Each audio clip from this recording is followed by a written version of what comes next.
What's going on, everybody? It's Childish. We're back at it again with part 2 of our Game Changers and Devilmon series. Thank you guys so much for tuning in. If you missed part 1, explaining the reasoning behind the game-changing series, as well as the water-based monsters, definitely tune in. The link is going to be up in the upper right-hand corner there with the information circle. So go ahead and check that out. But let's get right into it here. If you didn't see that original video and you're just starting with this one, basically, guys, we're going to be focusing on certain natural 4-star units that I consider really good monsters or game-changing monsters that I would, either consider putting in Devilmon or giving you some alternative approaches to how you can go about skilling those up, okay? So without further ado, let's get right into it. First one up is a unit that is truly one of the strongest damage dealing monsters in the game. I can't believe it's a natural 4-star, but I guess Comptuous wants to keep it that way, right? Lucian, the Wind Joker. You guys already know what it is, but if you don't, let's take a look at that third skill, which is the one we're talking about here. Amputation magic, dealing the number of cards and inflicting damage to all enemies, ignoring the defense. This is the only unit out there in the game that has an AoE ignore defense with a 100% activation rate, meaning every single hit will ignore defense. Okay, so why is this so huge, right? When it comes to especially for PvP, I mean, PvE progression is great, but when I'm thinking about PvP right now, there's a lot of different mechanics that we want to bring into our team in order to bring out a ton of damage, right? We want to bring that attack buff, we want to bring that defense break, for the opponent, so that we can go ahead and just do a ton of damage. However, because of the fact that this unit can ignore defense, we basically take away that mechanic and just focus on providing that raw damage, ruining it up as strong as possible, bringing that, Bernard Megan Devolution, Bernard Seek Devolution, whatever you decide to do, and to simply focus on, having max damage, good critical rate, good critical damage, as well as an attack buff, and just basically ignore the usage of defense breaks or will. This is by far one of the strongest teams, if not the strongest teams out there when it comes to speed AOs that I really enjoy using. And in addition to that, I do find it very useful for people that are currently working on speed-based teams for Giant Speed 10 and me personally, I've used it a little bit for Necropolis Pen, but that's a little bit down the road, having really good runes or vampire runes or whatnot to keep it alive, so on and so forth. But that being said, let's get back to the nitty-gritty on this one here. Amputation magic, should you go ahead and Devilmon this? A year ago, I talked about this particular monster and I said, yes, most definitely here. But believe it or not, guys, if you haven't seen it already, get back to what we were talking about in the last video with the Water Kung Fu Girl. Lucian is one of the units that is going to be available to you as a skill up with regards to the Fusion Hexagram. In the Fusion Hexagram, you can create JoJo's, the Fire Joker, and then go ahead and use those, invest those into getting this one skill up. However, even though that is going to be the easiest way to do it, and it's going to take a little bit of time, obviously getting the Hall of Magic, getting those essences to go ahead and awaken it, get all that stuff done, this is one of the monsters, well, if you decide to go ahead and Devilmon it, I don't think you're going to be good at it, because ultimately, I think with regards to some of the AO teams that you use, especially if you're somebody that's really trying to, push the envelope when it comes to speed-based AOs, and are looking to like rush and get high ranks and whatnot, this is one of those teams that really improves the speed at which you can clear. And ultimately, when we're thinking about late game, AO or whatnot, can we kill our opponent faster than they can kill us? Because ultimately, every single defense out there is beatable. So you just got to do the best you can offensively to make up for the difference defensively, okay? The good thing about this monster is when it comes to these 3 skills, Amputation Magic is really the only one you got to worry about here. So once you get this one done, you can go ahead and save your Devilmon for some other units that you need. I personally, I wasn't too lucky with this one. I think I got both of the first 2 skills, maxed up before I got Amputation Magic. But either way, ultimately, with regards to that speed-based AO that we're talking about here, you're going to do the majority of damage from that first turn when you bring your Lucian, double Lucian, or whatnot. So yeah, the third skill is going to be the most important. That's what I want to go ahead and focus on, okay? Next one up, we got ourselves Jasun, the Wind Sky Dancer. Let's take a look at her skills real quick. We got Graceful Touch, providing that 30% chance to glance for 2 turns on the opponent. Next one up, Amuse, an AoE heal based off of Jasun's max HP, and then also providing that attack buff for 2 turns. And last but not least, one of the strongest skills in the game today, Fallen Blossoms, balancing the HP and the attack bar of the target ally, and your HP to a higher amount than before. So, for example, if you have 100% of your health and another unit has 30% health with 100% attack bar, after using Fallen Blossoms, both of those units are going to have 100% health and attack bar, essentially giving Jasun the ability to steal a turn. And then if that wasn't crazy enough, the fact that it essentially resurges them and equals them both and then adds a little bit of bonus to it at the very end makes it extremely strong, because it doesn't consider the fact of your opponent's or your allies' HP pool, so to speak. I mean, this if you have a tank that has 50%, 50,000 HP, it doesn't really matter. If Jasun has 100% health and you have 30% health, you guys are going to go ahead and balance out and then have a little bit more down, after that. So it's an extremely strong skill. Definitely one that helped me in my early to mid stages and even mid to late stages of the game. So as far as these three skills go, it is without question that Fallen Blossom is going to be the one that we're going to be looking at Devilmon. You can definitely make an argument to go ahead and get this one up. You're able to increase the heal recovery on this one there, and of course reduce a turn, which is always really good. But ultimately, this is the big one to go for if you can. It's definitely gonna get you those turns, really, really quickly here.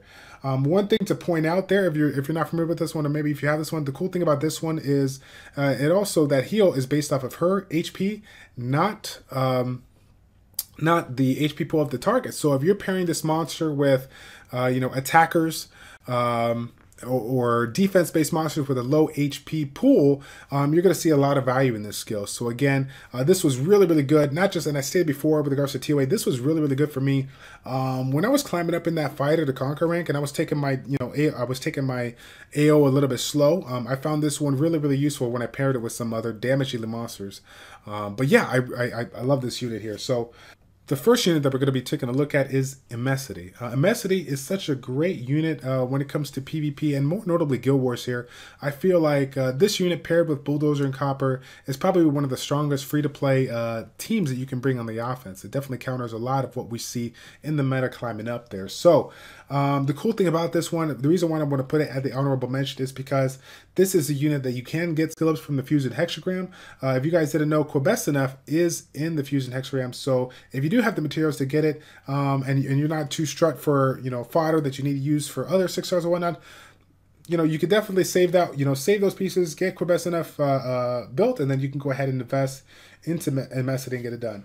This is probably going to be an argument from the community as far as being controversial, because again, you're setting up, generally when you make this team, you're setting it up in a way to, research, generally I see most people research Copper and then, let Bulldozer kind of finish through and take out 2 opponents. So, but again, every once in a while, you don't, take both of the units out, and you kind of have to deal with the aftermath of that. So being able to have these skills, maxed out, and then ultimately increase the chances of having these attack bar, decrease, as well as the attack speed on both of these skills here, I believe is pretty darn nice. So again, would I Devilmon this? No, I would look at the Fusion Hexagram, but ultimately, I think this is a nice monster that if you are looking at that PvP, Guild War offense, and you're really looking for a key monster that you can combine with some free-to-play monsters that will really get the job done, then this is one to go ahead and mention too, okay?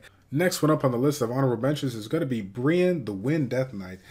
This one is a very controversial unit that I would actually not recommend Devilmoning, but I definitely want to talk about it because I get a lot of comments from my subscribers. A lot of the early to mid game players that have been fortunate enough to pull this has seen, from a variety of different videos that Brienne is a really nice unit for TOA or TOA hard, and are trying to justify the use of Devilmon to get that 3rd skill reduction on that. If you guys are not familiar with that, a supply, going to be able to revive the ally, really, really good reviving skill, but ultimately this is an 8-turn cooldown. So the argument that I make for them is that even though, yes, you can make an argument for probably putting in Devilmon because you want to reduce that, and that's 8 turns is quite a bit.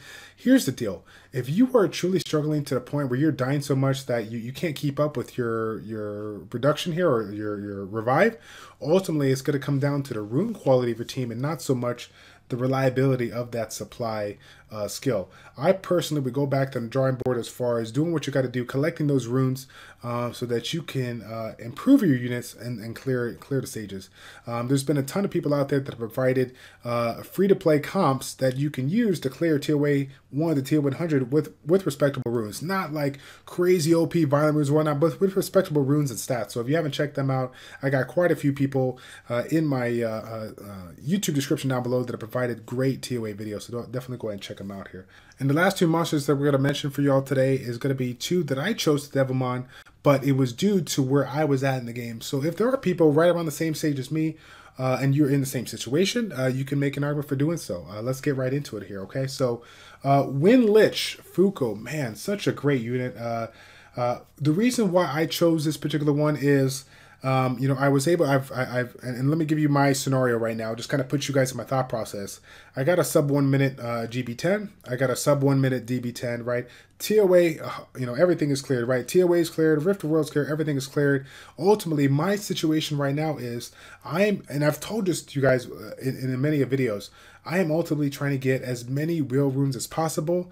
I am looking for a couple of Vampire runes, but ultimately Will is so strong for late to end game PvP that I'm trying to collect as many as I can, as quick as I can. So ultimately, when I look at all of the attack, you know, monsters out there in the game today, that's going to provide everything that I need for Necropolis, right? The slows, the defense breaks, the multi-hits.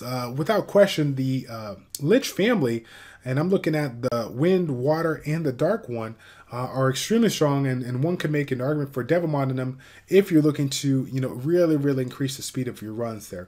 So again, for me, it was, you know, it wasn't really an argument. Once I got it done, I was able to, I brought both the Water Lich and the Wind Lich to my team, a double Lich combo that literally reduced my Necropolis B10 team from about 2 minutes and 10 seconds to about 1 minute and 30 to 1 minute and 40 on a regular basis here. Of course, I have another, you know, a couple of other strong monsters that really assist with that. But for the majority of people out there, if you look at some of the end game comps for Necropolis V10, you know, one if not two Liches are going to be some of the best units to go ahead and put in there. So next one up is going to be Olivia. Cringing, right? Another one of those controversial units. So again, for me, right, we've already kind of explained before everything that I've cleared. Now RTA got introduced, right? When I think about RTA, we're really focused on everything, right? The speed-based mechanics, so on and so forth. But when I think about units out there, all the units out there that play around with that attack bar manipulation, not just the typical Bernards, the Orions, the ones that give you the 30% bar, but the ones that essentially resurge, right? When I think about Konamiya, the resurge, the command-based units, the units that are going to, you know, literally increase the attack bar by 100% towards unit and essentially command them to go, assuming that nobody else's attack bar is at 100%. I feel that this particular unit here was a game changer for me, and so that is why I went to go that route. And I definitely tell you right now, I do not regret it. Let me go ahead and talk about the skills real quick and kind of tell you why, okay? So for here, Preemptive Strike, attack the enemy 2 times, 25% chance to glance with 2 turns, and of course this improves as you max it out. Briefing. This skill right here removes all harmful effects on an ally target and fills up the ally's attack bar. So this is huge. You get a cleanse in a unit, and then they're going to be able to, you know, get that, you know, full attack bar so that it can go right after all the other people with full attack bars go, right? And then last but not least, we got Lockdown, being able to provide the attack bar decreased by 25% for 2 times because it has 2 hits there, so you can essentially decrease it by 50%. Additionally, you will get a defense buff for all allies for 2 turns, okay? Why do I consider this game changer for me? Not just for the fact of that command-based skill on the 2 skill, but more so the cooldowns that this unit brings to the mix here. This skill, when max, is a 2-turn cooldown.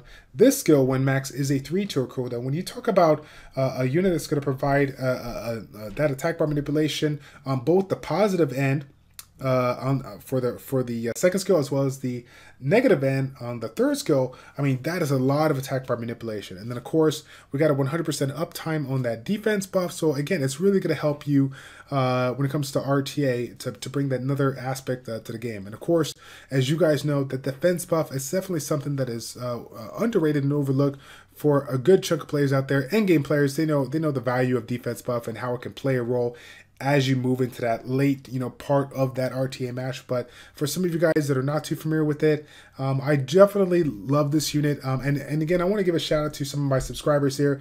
I did already check out the video over the first few hours. See a lot of comments here. We had somebody that made the argument for Emma, the water Neosone agent. I definitely agree with you, my man. This one, both the wind and the water one for me, depending on where you're at in the game, but I feel like this is more leaning towards the late one.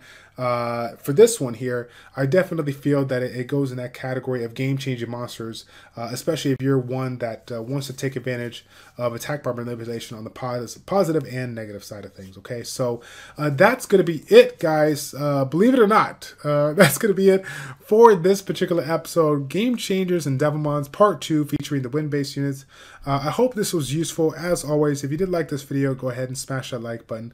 And stay tuned, as this week I will be bringing on that third video for you guys, talking about some of the fire-based monsters that I consider game changers and game changers and essentially worth devil money. All right, so that is it, guys. Thank you all so much for tuning in. It's your boy Childish, Childish Plays checking out. Take care, and we will see you next time, guys. We're out.